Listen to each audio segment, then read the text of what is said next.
In this video, I'm also going to give you an introduction to the Couta Boat Arabella. I'm going to show you what I've been up to in between posting videos. And I'm going to talk about Sarah Ann's winter maintenance program.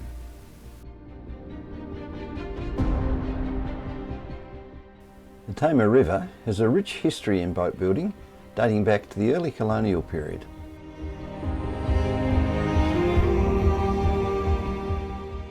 The Straitsman connects Launceston with the islands of Bass Strait, including King Island and Flinders Island. Dating back to the colonial period, there have been many boat builders based on the banks of the Tamar River.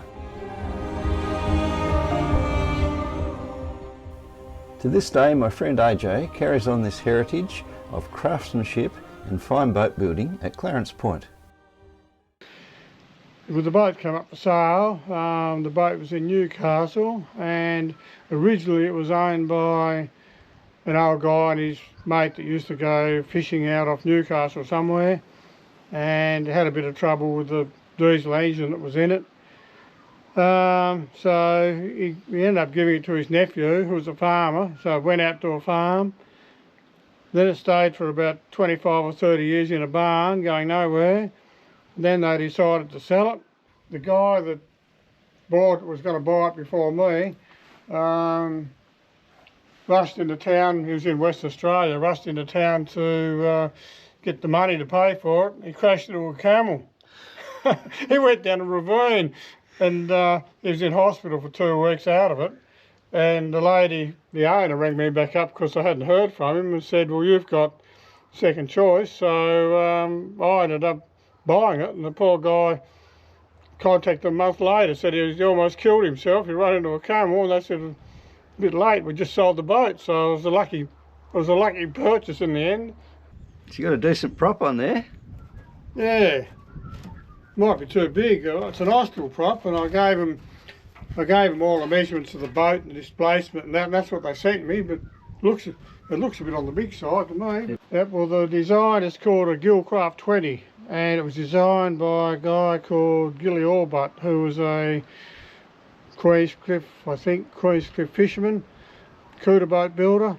And this design is virtually taken off the Couta Boat design, which was a very seaworthy boat for going in and out of Port Phillip Bay. The builder wanted to build a fiberglass one, very similar to a Couta Boat, but a little bit on the smaller side. And this is what he came up with. And most of the ones, actually this one was the first one that he built that was displayed at the Sydney Boat Show. But most of them, I believe, were sold as a bare hull decker cabin, and you fitted it out yourself. And the fit out on this particular one wasn't all that flash. It had been pretty rushed, and it was just slapped together. So there was no question when we got in the shed here, it had to be stripped back to the bare hull, cabin taken off, inside taken out, virtually just a bare hull. And we put these bulwarks on here just to bring it up a bit, to make it look a little bit more shippy, a bit more seaworthy. And this is what we ended up with, a bit of trial and error and locking up a cabin.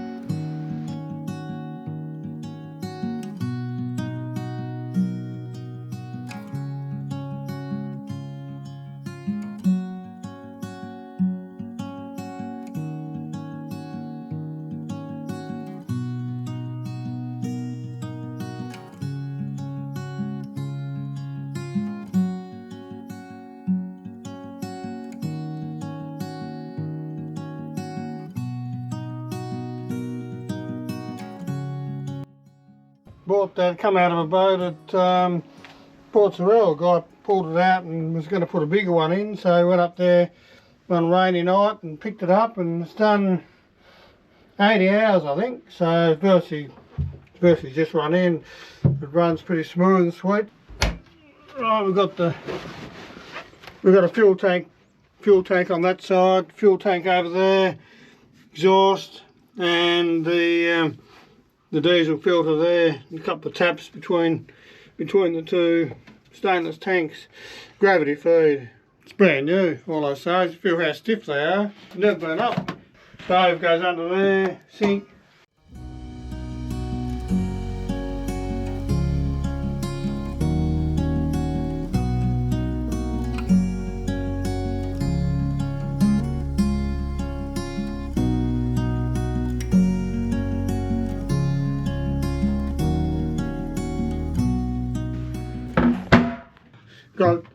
I've got big logs, 20 by 4. I've got 12 of them left in the shed there.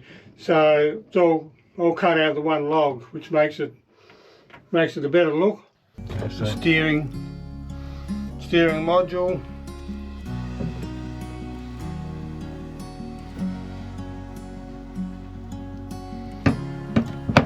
That's it here. So it's hewn under here? Hewn under it. Yeah, all of them. Well, everything's built out of hewn really. Some of it's painted, some isn't.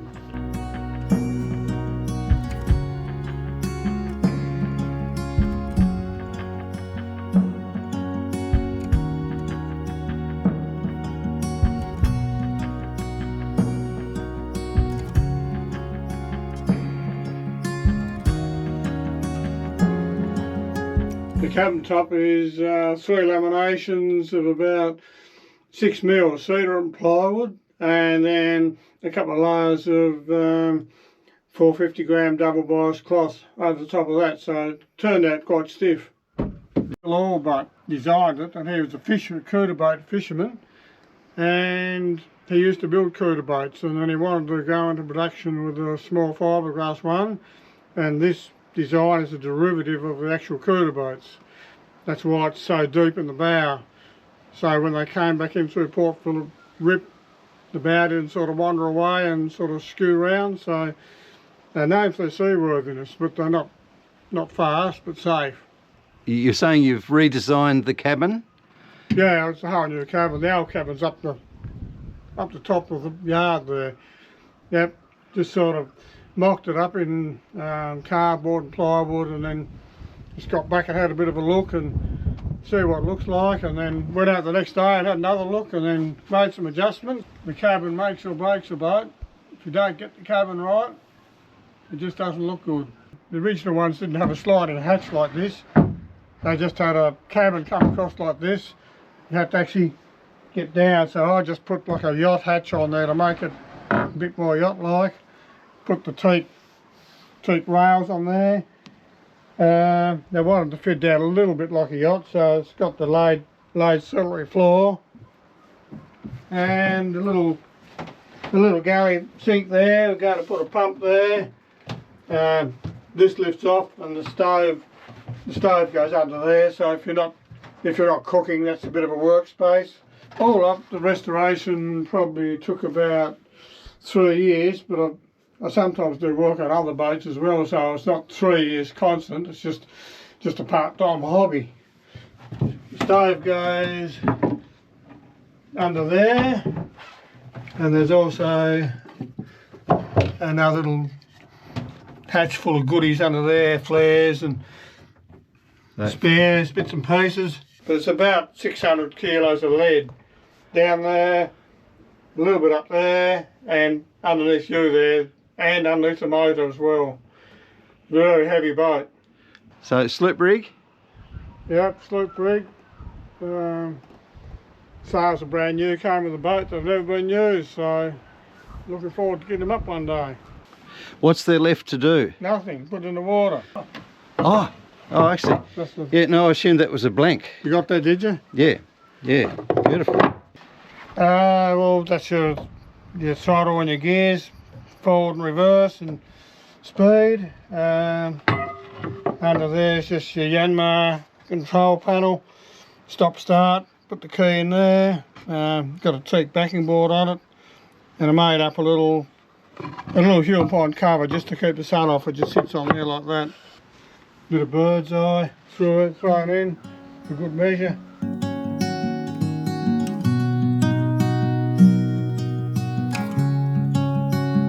So, what were your plans for her when you bought her? What were you hoping to do? Well, the plan was I've got a mooring just out the front in the Tamar River there, the plan was just to go out of a morning, just have a bit of a motor down to the heads, have a bit of a fish around for some salmon or couta or kingfish or whatever's out there, and then when the sea breeze kicks in, just hoist the sails and hopefully, if we've got the tide work right, glide back into the river and just have an enjoyable day.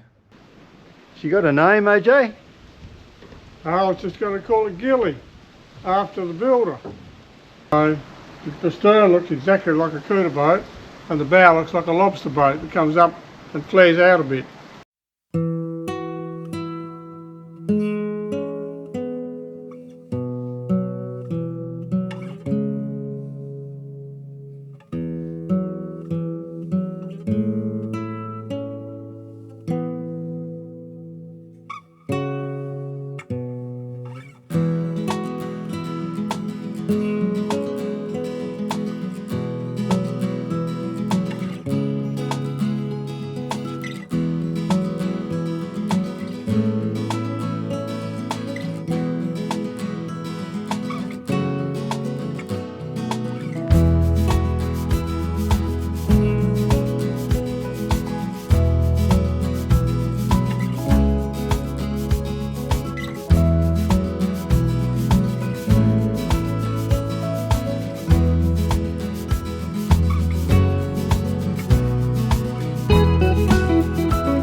We used to walk over to Winegrass Bay and try and catch the crayfish, take the ring nets over.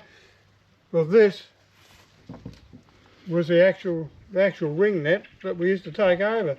We never ever caught a crayfish.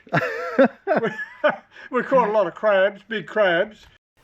Here's another one of AJ's yet to be launched projects. Arabella is a Sorrento couta boat.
AJ is not only a very gifted worker with wood, but he's also a very skilled sausage cooker, and he's always very welcome to extend hospitality and throw some sausages on the wood-fired barbecue when I go down there. A boat builder's lunch.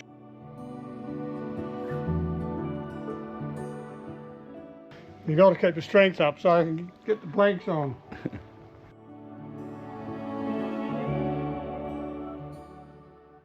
Just around the corner from Clarence Point is Dark Hollow, and you might recall me spending a bit of time in Dark Hollow. It's just north of Beauty Point, and it's the place where all the boats from the Beauty Point sailing clubs go over there and spend their afternoon, drop a hook and enjoy a glass of wine and a beer.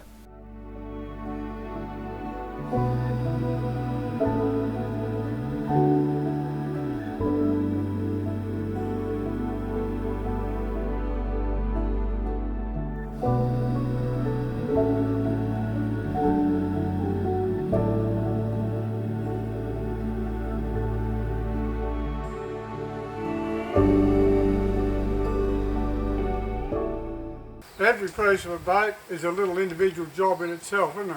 And the sum of all those pieces make up the boat.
Arabella is a Sorrento couta boat with an amazing history. I've introduced her to you here. She's one of AJ's best and biggest projects. And like a couple of his recent projects, she hasn't been in the water yet, although she's very close to going in. AJ plans to measure her up for a set of sails pretty soon and finish off a few of the remaining bits and pieces over the winter. And it's his intention to take her for a sail in spring and summer of this year. And it'd be great if you could come along for a ride with us. It's been several weeks now since I put out my last video, and just thought I'd like to let you know why that is the case. After I came back from my last trip to Coles Bay in Sarah Ann, she sat in the yard for about 3 or 4 weeks before I eventually realised I probably wasn't going to get her out anymore this season. So I had a couple of projects in mind. One is preparing the shed so that I was able to quite recently put Sarah Ann in the shed, so I had to build some walls around it and make her weather tight. So they say happy wife, happy life, and I realised that if I'm going to be away for several days at a time, then I need to create a nice environment for my long-suffering and beautiful wife who has some mobility issues, and I wanted to create this little courtyard garden which you see around me here. I finished the garden project and I finished the shed project, and now I've got a beautifully set up workshop where I can tend to Sarah Ann's needs and know that my wife is happy and comfortable and warm. It seems like forever since I've done anything with Sarah Ann, but in reality it's probably only about 6 or 8 weeks. I've been concentrating on creating a really nice environment for my wife in the garden. I'm going to go right through the entire boat and make myself a list and then prioritise the list, and it's enough to keep me going through the winter.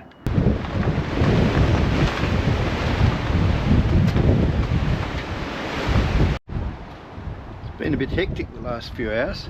I knew the storm was coming, but when it hit with great ferocity.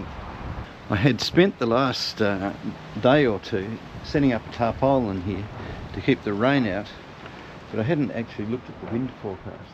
And then in the month or so since it is that I published my last video, the weather has well and truly turned. We're now into what is officially winter. We've had some pretty significant frosts and some pretty significant wind. So the roaring 40s is doing its thing well and truly now. I'd like to talk to you about my plans for the videos. I felt that after spending the best part of a year focused on Sarah Ann, if I wasn't sailing her, I was repairing her and maintaining her, and I think my wife was starting to get a bit jealous of the mistress. In addition to the garden project and the ramp and accessibility project, I also clad that shed on two sides. So some of the things that you can do to help to support the channel. I love comments. I reply to every single one of them. Yeah, I do enjoy learning from other people's experiences. Apart from comments, you can also click on the like button. That does help a great deal with the YouTube algorithm. So you can also support the channel using YouTube membership.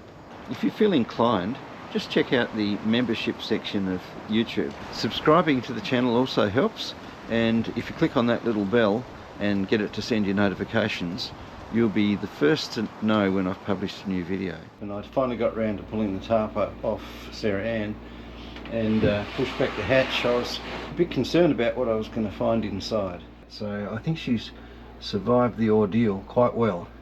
So here's the biggest project coming up over this winter. I need to take this centre case out altogether, strip it right down to the keelson, and pull it apart, clean it all up, and re-glue all the joints. And where could I look for inspiration apart from AJ Davis, Sausage Master Supreme, and Master Craftsman?